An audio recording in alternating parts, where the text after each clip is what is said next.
రాష్ట్రంలో దివ్యాంగులకు ఎట్టకేలకు ఉపకరణాలైతే ఇవ్వడం అయితే జరుగుతుంది. 7,920 మందికి ఇచ్చేందుకు కార్యాచరణ అయితే సిద్ధం చేయడం జరిగిందనమాట.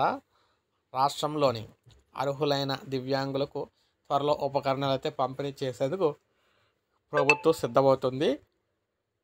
ప్రస్తుత ఆర్థిక సంవత్సరానికి దాదాపు 7,920 మందికి అవసరమైన వాహనాలు, ఉపకరణాలు ఇవ్వనుంది.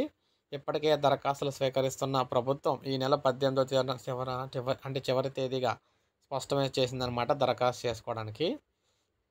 వచ్చిన దరఖాస్తులను మండల, జిల్లా స్థాయిలో పరిశీలించి అర్హులను ఎంపిక చేసి ఆ నెలాఖరు నాటికి సీఎం రేవంత్ రెడ్డి సమక్షంలో ఉపకరణాలను అయితే పంపిణీ చేయాలని చెప్పేసి భావిస్తూ ఉన్నారు.